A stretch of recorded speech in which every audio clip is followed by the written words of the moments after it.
What is going on, everybody? My name is Chance and welcome to the channel. Today is a very exciting day because today is the day we start the Bronco build on this 1990 Ford Bronco XLT with a 351 Windsor under the hood. So my goal with this Bronco is to turn it into an absolute beast off-roading machine. So without further ado, the first thing we're going to do is get her washed and then we're going to begin teardown. So let's do it.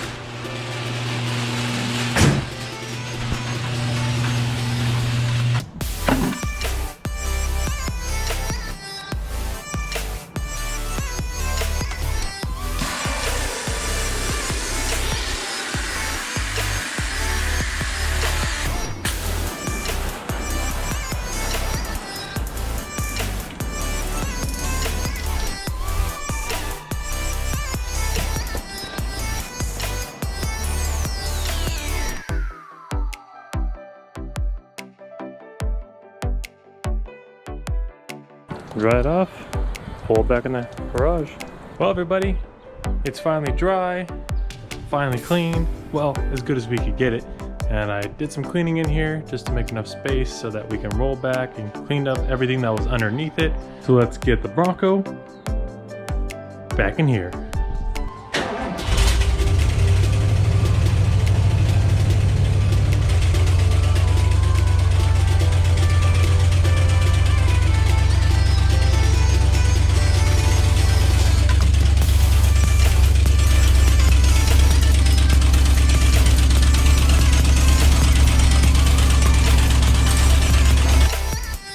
So now that she's back in the garage, let's go ahead and get started with teardown. So the first thing we're going to be taking out is going to be the intake. Then we're going to move to the throttle cables as well as the bracket that holds them onto the intake manifold here, and then the throttle body.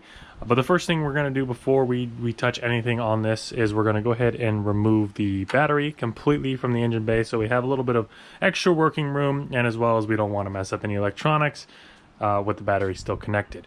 So let's go ahead and get the battery out of here and then we'll get moving on the teardown. So removing the battery, these are already pretty loose from the previous times I've removed the battery. So we'll go ahead and just wiggle these off. Put this down here.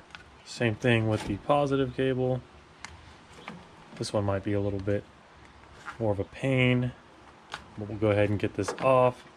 Set that to the side, wherever we can put it for the time being, and hoist the battery out of there. Next, we need to get this factory air intake out. So all you'll do is loosen up these two hose clamps here that hold the two hoses onto the throttle body, and then those will lift up and out of the way. And then we need to disconnect the upper portion of the airbox from the lower portion, and there are a series of 4 screws. This one only has 3. A lot of components are going to be missing on this particular Bronco. It's fairly old and it's been taken apart a couple times now, and then this top section will separate here. So let's go ahead and do that right now.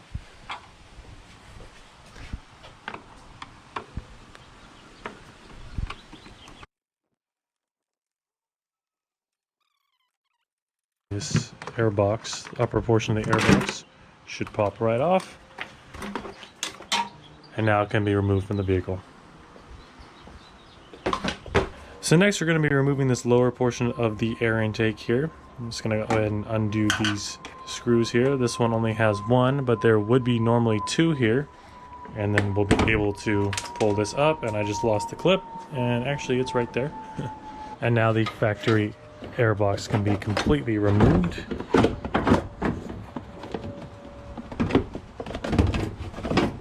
Like so. Next we're going to go ahead and remove the throttle cable and throttle bracket here. So you'll just take the throttle cable, turn it 90 degrees towards you, and pull straight up on it. Then you can just leave it hanging here.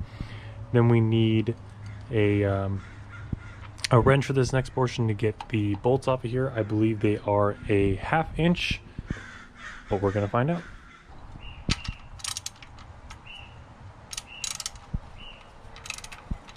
And yes, they are a 1/2 inch bolt. So we'll go ahead and remove these. There's one. Go ahead and set this there so I don't lose it.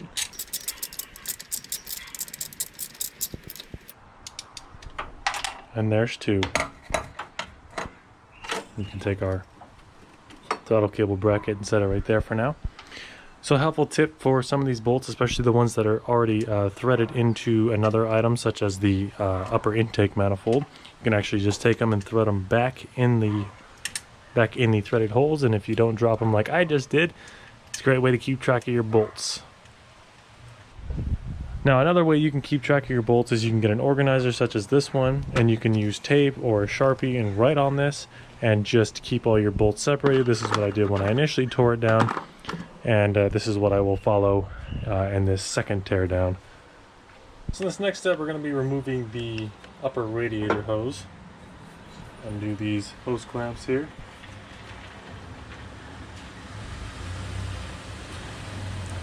And then slide off the hose. We'll go ahead and pull it off the thermostat as well.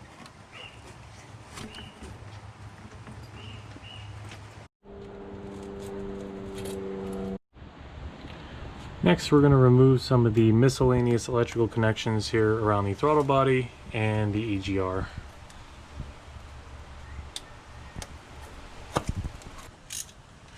Next, we're going to remove the 3/8 bolts that hold the throttle body to the upper intake manifold.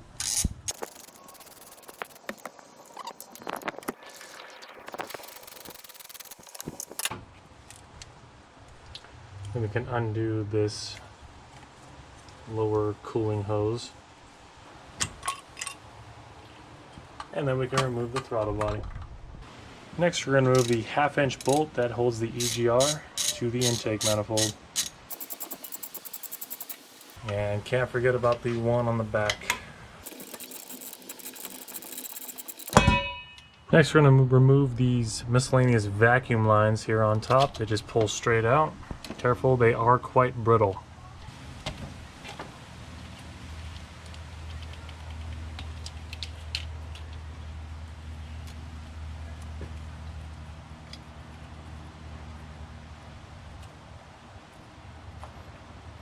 It's also good to note you may want to label these vacuum lines so you know where they go. I've already marked them here.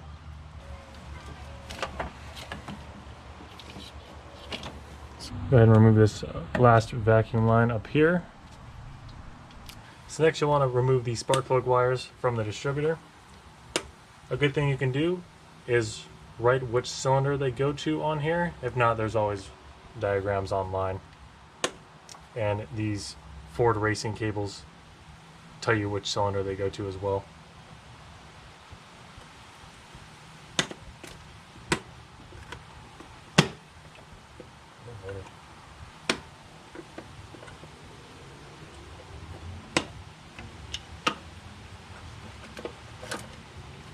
Let's remove this cable from this temperature sensor right here. And then we will remove the distributor cap. It's got two clips on either side and it just pulls right off. Also going to remove the distributor rotor because last time I had it out I broke it. Then we're going to go ahead and remove this bolt and disconnect the ground wire. Now we're going to go ahead and remove the upper intake manifold entirely from the lower manifold. There are a total of 5 bolts on this, with a 6th one in the middle that is an Allen head.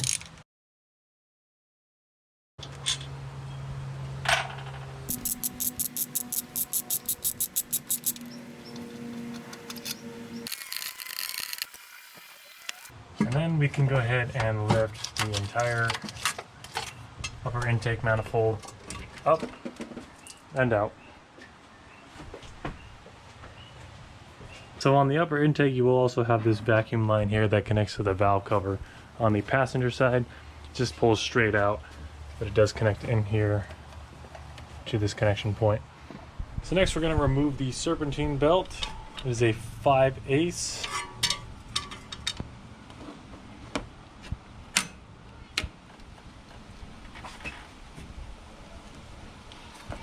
The serpentine belt tool makes it a lot easier. So we're going to go ahead and remove the rest of the serpentine belt. So next we're going to remove the electrical connection from the AC compressor. And normally there'll be a couple bolts on the back, but they're missing from this one. Just move that out of the way. Then we will remove the 10mm bolts, the 4 10mm bolts that hold the compressor in place.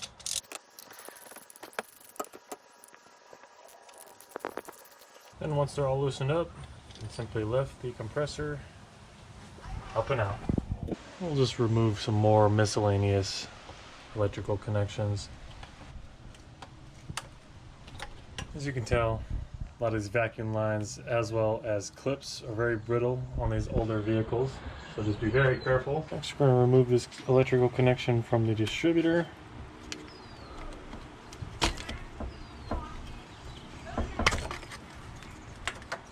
Then we'll go ahead and remove all the electrical connections from all the fuel injectors.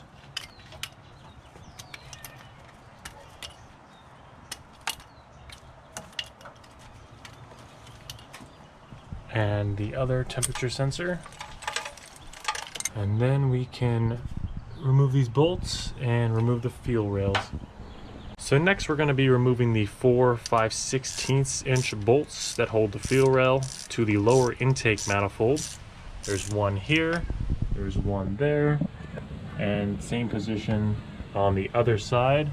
So we'll go ahead and remove those. There's one.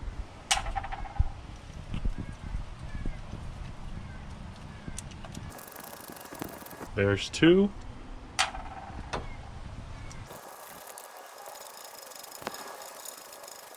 There's three. And there's four. Next, the fuel rail can be completely pulled out, and that includes the injectors. Careful, because with the fuel pressure still in the system, fuel will leak out, so just be cautious of that.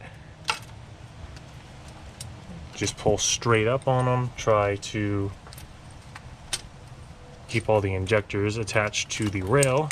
And now with this loose, we can move this up and out of the way.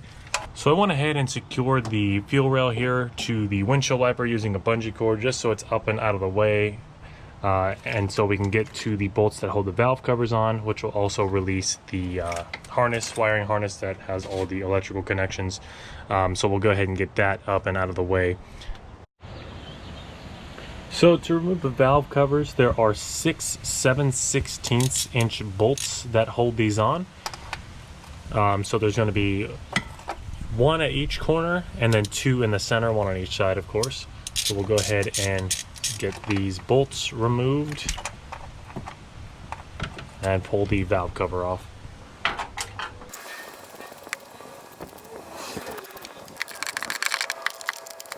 And with that last bolt removed, we can go ahead and remove the valve covers. Just pull straight up on them, just like so. I do suggest gloves when you're working with this. It does get quite messy the lower you get in the teardown. So the next step would be to go ahead and remove the other valve cover. However, I'm going to go ahead and get this fan shroud and the fan removed, so I have a little bit more room, and then we'll get the alternator and these heater core hoses removed, and then we'll start moving on to the other side. So next we'll go ahead and remove the bolts that hold the fan shroud to the top of the radiator. So to note with these ones, the original studs were completely destroyed, so I replaced them with a set of 13mm hardware that I continue to drop on the ground here. So I'm not entirely sure what size the factory one is, but it's definitely going to be a SAE size. So now with that one out of the way, we're going to do the same thing on this side. Unfortunately, I made the mistake of using a bolt that's a tad bit too big. So what I'm going to do is I'm going to shove a screwdriver in under here, and then I'm going to go ahead and loosen this one while the screwdriver holds the bolt in place.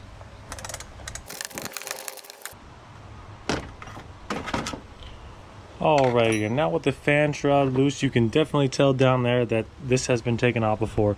I personally did not cut it up like that, but it makes it a little bit easier to remove.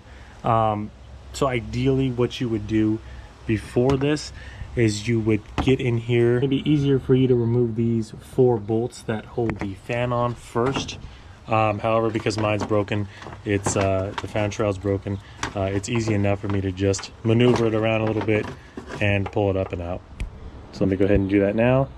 Alright, so to remove the fan, you're going to remove these 4 7/16 inch bolts that hold the fan and pulley to the water pump. I'll show you how to do that now. Of course, you're going to need a wrench for this because you can't fit a socket wrench in there. So what you'll do is you'll get a wrench, and a ratcheting wrench actually makes this job a lot easier because you can get it in here. You'll have to take this with one hand and hold this pulley stationary with the other hand.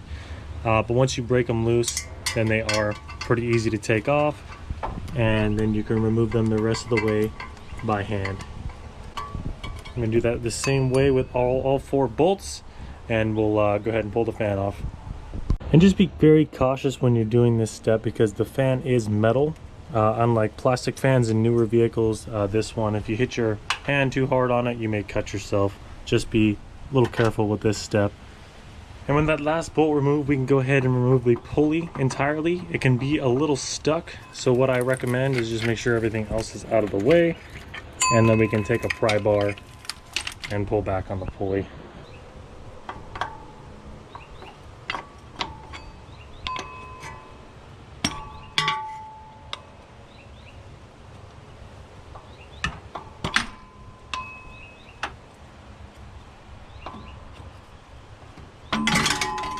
Just kind of work it back and forth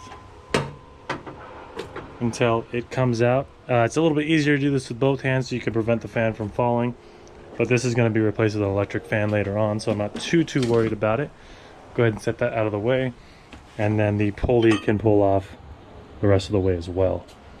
Another good idea with this is to keep the bolts in place with their washers.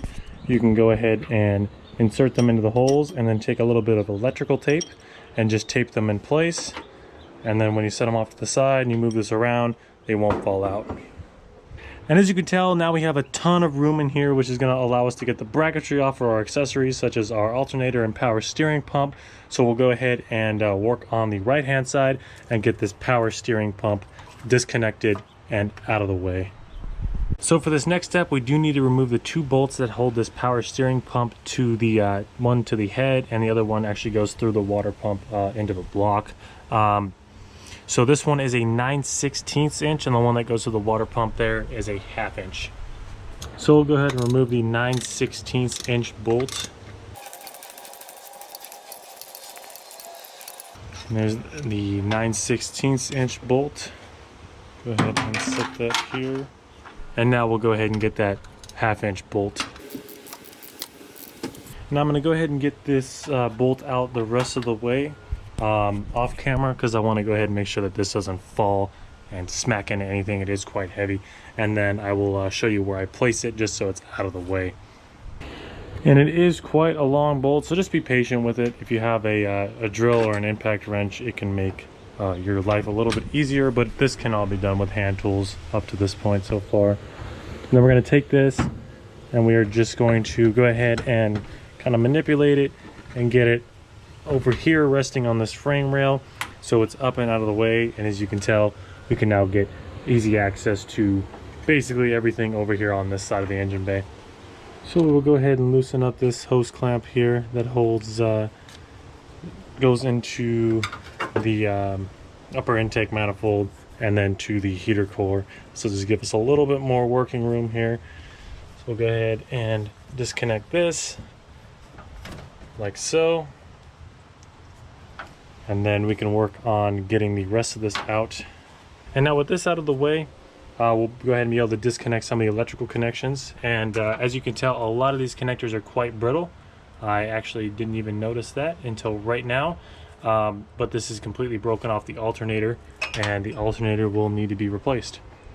There is another electrical connection here on the side of the alternator, which is just a push clip, and you just pull it straight out. This will allow you to get that wiring out of the way, and at the same time we can go ahead and move these spark plug wires out of the way. And now for this other hose that goes to the water pump from the heater core, I would suggest just taking a pair of channel locks, grabbing onto it right here and twisting until you can pull it all the way out. It's going to make it a little bit easier to get this out, but it does not have to be removed beforehand. I'm just going to remove it off camera just so it's a little bit easier to get to. And now another thing to note is if you haven't drained the coolant out, a lot will come out. I always have a catch can down below so it's ready to go, as well as some cardboard just to get anything that misses. But as you can see, when I pulled that off the water pump there, it drained a lot of coolant down onto the ground. But luckily I have that catch can, so just a helpful tip, always have one underneath the vehicle just so you can catch any coolant or any other fluids that may spill out. And just a quick note, guys, just make sure you dispose of your coolant properly. I know for a fact Pep Boys will take it and some junkyards will take it, so just be sure to bottle it up and take it there and have them dispose of it properly. And just be sure to clean up anything on the ground so pets and kids don't get into it, and you'll be all good to go. So I'll go ahead and just put this bolt in here so we don't lose it. So in the next video, I will go ahead and be draining as much coolant from here as I possibly can and just getting out of the system, as well as draining all the oil because we will be pulling the heads off in the next one. So this next step, let's go ahead and get this alternator and tensioner pulley off. First we need to remove this pulley down here because it is actually in the way of this bolt here. So it didn't take more than a couple seconds there, and we have all three bolts off, and then we can just go ahead and pull this off. It's going to be a little bit stuck, but just give it a nice pull and it'll come right off.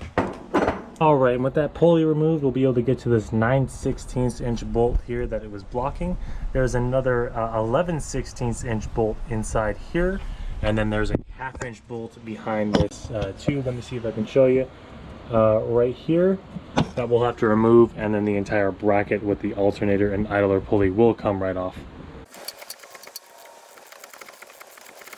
And we can go ahead and remove this 9/16 inch bolt. And we'll go ahead and remove this 11/16 inch bolt.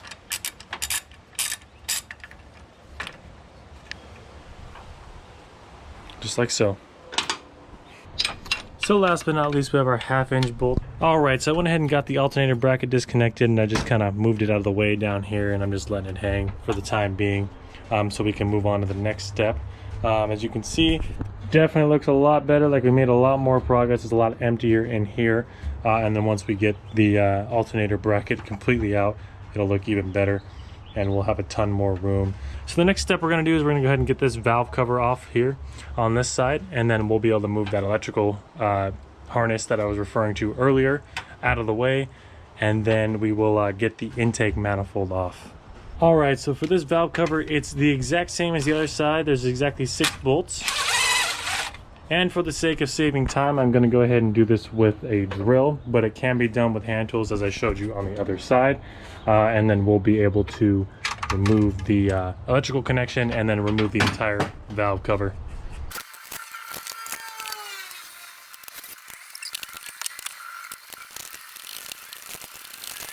Alrighty, now that we have that removed, we can go ahead and just carefully, slowly but surely, work the electrical harness out from here. And can't forget about this electrical connection here. And then just grab everything. And what I like to do is just put it right up over here. And there is another connection down here.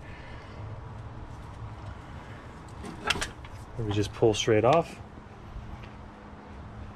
and now it's a lot easier to get to. And now we're going to go ahead and pull this valve cover off, but I'm going to go wash my hands first. Back in a jiff. So now we'll go ahead and pull this valve cover off of this side completely and set it off to the side.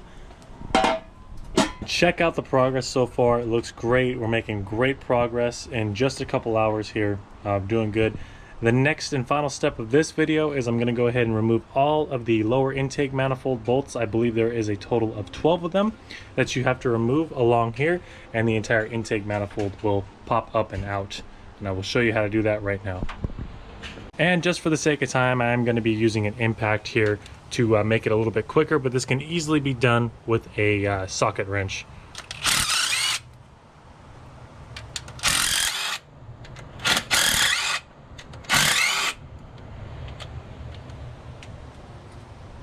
And now this one can be a little bit tricky, but you can actually just rotate this out of the way just enough to give you enough room to get up in there.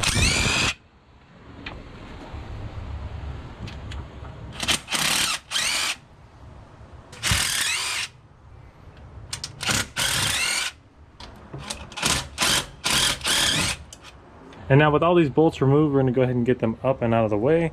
Go ahead and put these in a spot where I don't lose them, and I'll go ahead and put them in that organizer. And then now we'll be able to go ahead and remove the entire lower intake manifold. One last thing before I forget, you do need to remove this coolant hose here that goes into the thermostat. It can just be removed like any other coolant hose.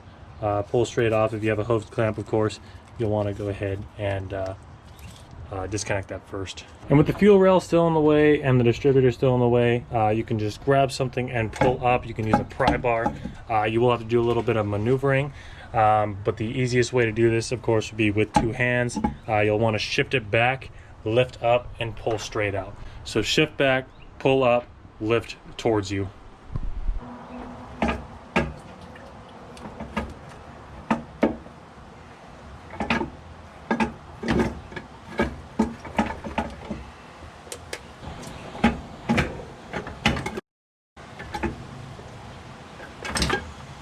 And it lifts up and out of the way. Alrighty everybody, that's going to do it for part 1 of the Bronco build. I really do hope you enjoyed the video and found it helpful. If you did, please leave a like rating down below, and I'll catch you on the next one.